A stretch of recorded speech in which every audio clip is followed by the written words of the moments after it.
امید لرم چې کتونکو د ورځ آغاز به ستاسو ډېر په خوند او رنګ شوي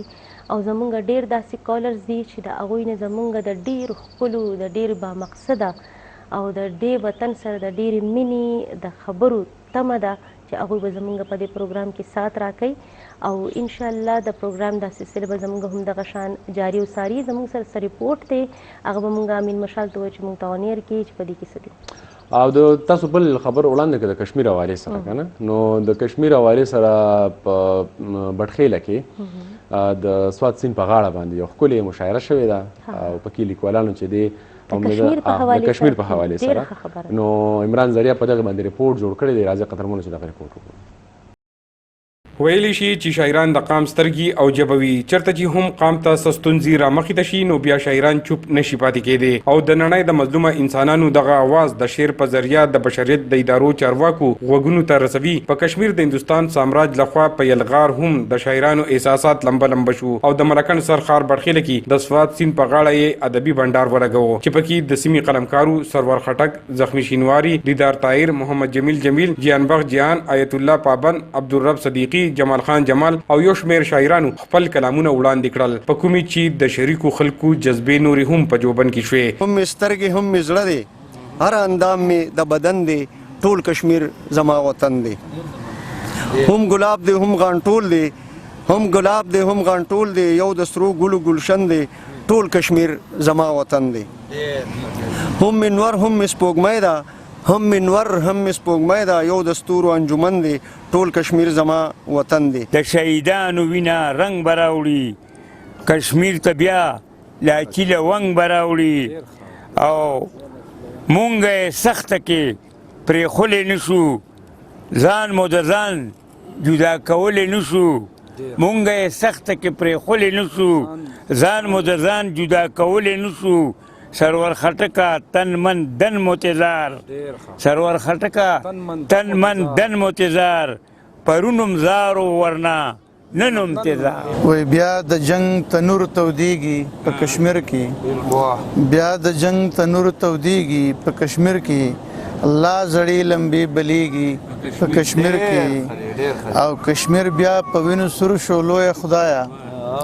کشمیر بیا په وینو سور شو لوی خدایا، تندر بیا جوړې رالویږي په کشمیر کې. او نور د ازادۍ به په با مخیږي، نور د ازادۍ به په با مخیږي. تاسو د شهید کو عظمت نه وینئ، تاسو د شهید کو عظمت نه وینئ، اور کې چې سوځېږي جنت نه وینئ. یوه ټوکړه د جړاګانو او ویرونو پکې، یوه ټوکړه د جړاګانو او ویرونو پکې، د جنت دغه یو ټوکړه ده په جړا آباد، زما وطنه ته په ما او زه په تا آباد. ته زما په تن کې سایې، ته زما په تن کې سایې، ته زما د ژوند رڼا یې، ته زما په تن کې سایې، ته زما د ژوند رڼا یې، زه هم ستایم تو زما یې، زه مجنون ته مې لیلا یې، د دې وخت د غټ جابره، د دې وخت د غټ جابره، تا خلاصوم به د کافره،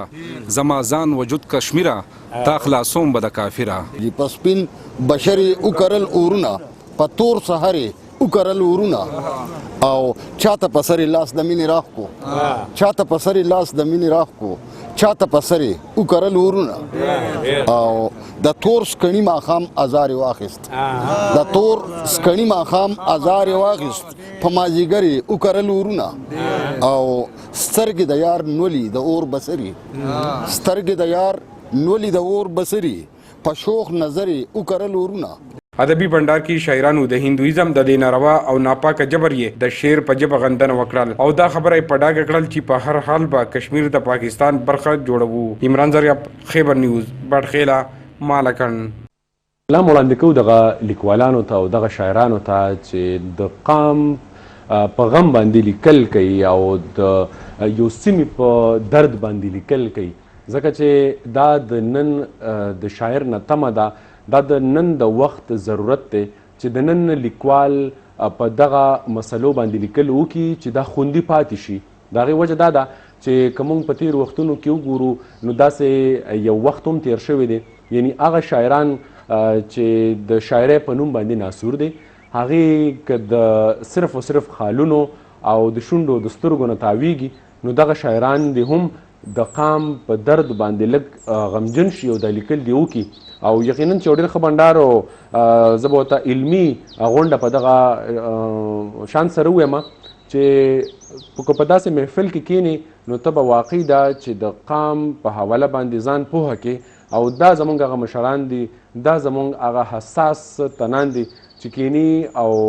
دغه شانتې ښکلي بنډارونه را جوړوي. نو عمران ذریعه به ول خو ستاسو ډېر زیاته مننه چې په دغه کې مو راته دومره شاعرانو شعرونه راوړاندې کړل او واقعي دا چې دا شعرونه زړه او ذهن ته کوزیږي. او امین مشال څنګه چې زمونږ د په بټخیله سیمه کې د مشاعرې یو محفل جوړ کړی شوی و د هغه شاعر همیشه کار سوي په معاشره کې په چاپیرچل کې چې د هغه خوا او شاته یا په دې دنیا کې یا په نړۍ کې په کم ځای کې د مسلمان که فرض کړه وي نو هغه سره څه زیاتې ظلم کوي هغه د احساس نه ډک وي شاعر د احساس نه ډک وي د هغه په ضمیر کې د بل دپاره درد وي نو دا خلک چې کوم لیکل وکړي زوی مه چې لکه څوک په چا پسې په نن سبا دور کې د جنګونه چې دی نو په غټه سطح باندې هم څوک نه کوي که هر سړی وایي چې د جنګ نه دې ډډه وکړی شي نو دا په هغه پسته ژبه په خوږه ژبه کې یو تراسې یو توره راغستل دي چې یاره موږ هم په دې جنګ کې د کشمیر یا په دې سخته کې د کشمیر سره ولاړ یو او د دوی د لفظونه ضایع نه ځي دا څنګه چې نن د دوی ټولنه دا نن زموږ په دې فورم وچلېده داسې به بیا بیا چلیږي تاسو یقین وکړئ د دوی دا اواز هېڅ چېرته هم نه غیبېږي دا لاړ شي دا خپل یو خو الله ته ورسي او یو د هغه ځایونو ته ورسي هغه چې کم په درد کې دی هغوی ته هم رسي د دوی اواز او چې څوک ظلم کوي هغوی ته هم رسي د دوی اواز دا هسې نه پاتې کېږي چې څوک چپ پاتې شو په خپل ځان باندې په ظلم کولو باندې هغه د هغه ظالم نه زیات بدترین وي نو موږ هغه خلک چې په ظلم که په موږ سره کېږي که زموږ د مسلمان بل رور سره کېږي موږ پې چپ نه پاتې کېږو به موږ به همدغه شان په خپلو مختلفو محفلونو کې د هغې خلاف په ډیره نرمه ژبه په ډیره خوږه ژبه کې او په ډیره سمه خبره باندې تاسو سره مقابله کوو او سلام دې شاعرانو ته کومه چې دوی په ډیر ورکوټي کوشش سره د سیند په غاړه بالکل چې دا کم محفل جوړ کړی و نو د ستاینې ور د ستاسو جذبې ته سلام کوو او ستاسو د خلوصو ته د کشمیر والا د خویندو ورونو سره چې تاسو کم زړه دردیږي په هغې باندې تاسو کښېنئ ستاسو فکر راپاسي دا ډېره غټه خبره ده او دا اصل کې یو فطري عمل هم دی که نه که په چا باندې سخت یو ته د هغه سره کښېنې او د هغه سره یو څو خواږه لفظونه شریک کړې نو هغه پې خوشحالېږي ګوره الله تعالی چې دی ولې په دې عمل باندې خوشحالېږي یو بنده ته ولې وایي چې ته د بل بنده چې بیماري د هغه تپوس ته لاړ شه نو په دې تپوس کولو کې داسې نور څه نشته که نه که ته لاړې ته وله پیسې ورکړې او ته وله نور څه ورکړې خو ته چې لاړ شې نو په دې باندې د رب هغه خوشحالي یا ستا خوشحالي د تن بدن خوشحالي هغه داسې ده چې ته لاړ شې ته د هغه صرف یو تسله وله ورکړې چې نه بس الله به خیر کړي نه ته خو ډېر ښه ښکارې او نه هلکه ما مخکې کتلې وې خو د مخکې نه اوس ښې نو دغه شانتې ګوره دا د قام چې کوم حساس لیکونکي دي نو دا په دې لفظونو کې څنګه چې تاسو ویلې چې دا رایګاه نه ځي دا ورکیږي نه دا رسي دا هم بره رسي او هم هغه خلکو ته رسي نو که دا ټول قام راپاسي نن د کشمیر اواز پورته کوي نو کم از کم کشمیریانو ته خو به دا پته لګي که نه چې او موږ یوازې نه یو څوک را سره شته دی او که ته دغه شانتې د اواز